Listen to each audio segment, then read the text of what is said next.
Everyone, I am Kiran Sharma, your educator. तो आपने बिल्कुल सही सुना है कि सीबीएसई ने पेपर लीक कर दिया है। तो आज की वीडियो में हम समझने वाले हैं कि किस तरह से आपके एग्जाम में क्वेश्चन आने वाले हैं, किन टॉपिक से आने वाले हैं। वो टॉपिक मैं आपके सामने लेकर के आई हूं। सबसे पहले आज हम बात करेंगे यहाँ पर नेशनल इनकम, जिसके अंदर कवर अप हो रहे हैं आपके chapter number 1 to 4। Chapter number 1 to 4 इसके अंदर आते हैं। टोटल 10 मार्क्स की हमारी यूनिट है।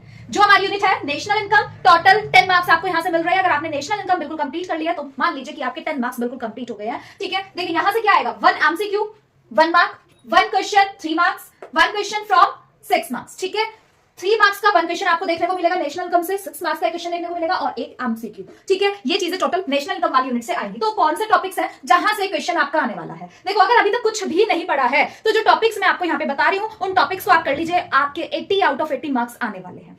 देखिए, circular flow of income in two sector economy, इस टॉपिक को आपको अच्छे से कर लेना है। स्टॉक एंड फ्लो, ठीक है, स्टॉक कंसेप्ट, फ्लो कंसेप्ट, ये आपको समझना है अच्छे से। Real flow and money flow, अगर नहीं पढ़ा है अभी तक प्लेलिस्ट में जाएंगे, लाइव क्लास मैंने वहां पे आपको कराई है, वहां पर ये सारे टॉपिक्स बहुत अच्छे से समझाए हैं, इनको कर लीजिएगा। Final goods and intermediate goods most important है, मेंशन किया है यहाँ पे। ठीक है, मोस्ट इंपोर्टेंट टॉपिक है। Depreciation, normal residence and domestic territory, यहां से आपसे नॉर्मल स्टेटमेंट्स देकर के पूछ लिया जाएगा कि ये स्टेटमेंट में जो गिवन है डेटा, उसमें आपका क्या आ रहा है, नॉर्मल रेसिडेंट आ रहा है, डोमेस्टिक टेरिटरी आ रहा है। ठीक है, डेप्रिसिएशन वाला टॉपिक भी अच्छे से कर लीजिएगा। जीडीपी, वेलफेयर एंड एक्सटर्नैलिटीज, जब मैंने खुद 12th बोर्ड दिए थे तो मेरे एग्जाम के अंदर एक्सटर्नैलिटी से क्वेश्चन आया था। ठीक है, एक्सटर्नैलिटी को अच्छे से पढ़ लीजिएगा। GDP and welfare, real GDP and nominal GDP most important है, यहां से क्वेश्चन आना ही आना है। ठीक है, चाहे वो आपसे 1 मार्क में एमसीक्यू पूछ ले या फिर 3 मार्क्स में न्यूमेरिकल पूछ ले, but real GDP and nominal GDP से क्वेश्चन जरूर आएगा एग्जाम के अंदर। फिर आपका 3 मार्क्स में न्यूमेरिकल होगा। ठीक है, एंड उसके साथ में आपसे स्टेप्स पूछ ले जाएंगे या फिर क्वेश्चन पूछ ली जाएंगी। तो बात समझ में आई। नेशनल इनकम से आपको सिर्फ ये टॉपिक्स पढ़ने हैं और आपके कंप्लीट 10 मार्क्स नेशनल इनकम से जो है आप स्कोर कर लेंगे। फिर से बताते हो, circular flow of income in two sector economy, stock flow, real flow and money flow, final goods and intermediate goods, depreciation, normal residents, domestic territory, GDP and welfare, externalities, real GDP, nominal GDP, most important, numerical and precautions. ठीक है, I hope आपने ये सारे topics कर लिए होंगे। तो कर दिया है ना सीबीएसई ने पेपर लीक।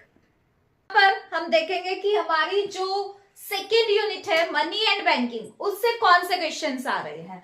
ठीक है, देखिए, मनी एंड बैंकिंग में हमारे 2 चैप्टर्स कवर अप होते हैं, chapter number 5 and chapter number 6। ठीक है, टोटल 6 मार्क्स आप यहां से गेन करते हैं। देखिए, यहाँ पे 2 कंडीशंस है, या तो आपके पास में 2 एमसीक्यूज आएंगे, ठीक है, एंड 1 क्वेश्चन आएगा 4 मार्क्स में।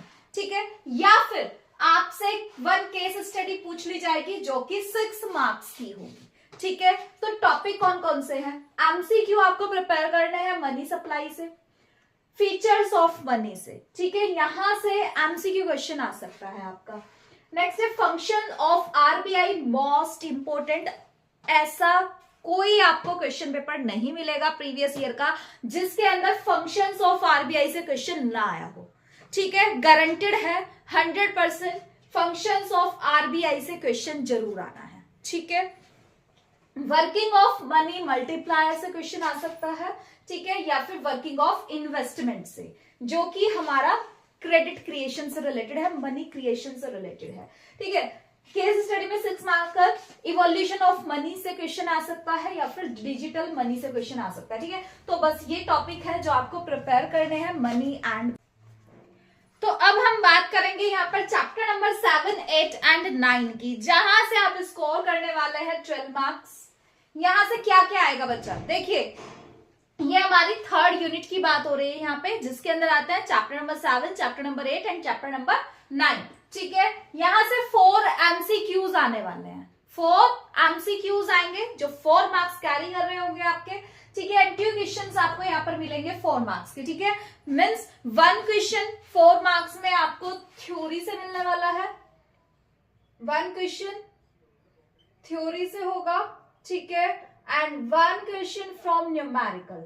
न्यूमेरिकल आपको यहाँ पर देखने को मिलेगा कहां से, इक्विलिब्रियम लेवल ऑफ इनकम से या फिर break even level of income से। ठीक है, ये 2 मोस्ट इंपोर्टेंट पॉइंट हैं जहां से आपके न्यूमेरिकल आने वाले हैं, उनमें से कोई एक न्यूमेरिकल आपको यहाँ पर देखने को जरूर मिलेगा। ठीक है, 2 क्वेश्चंस आएंगे इस कंप्लीट यूनिट से, 4 मार्क्स के होंगे एंड 4 क्वेश्चंस एमसीक्यू के होंगे 1 मार्क ईच। ठीक है, तो देखो यहां से आपको क्या क्या प्रिपेयर करना है, formulas, diagrams and values.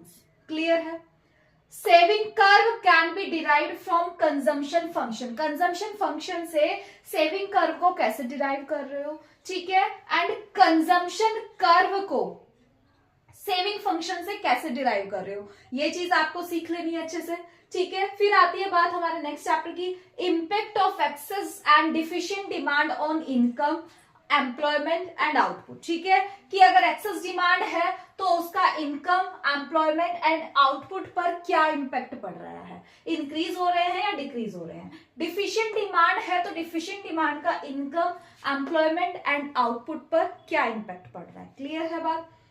Working of money multiplier आपको अच्छे से सीख लेना है, ठीक है, and working of investment multiplier, ठीक है।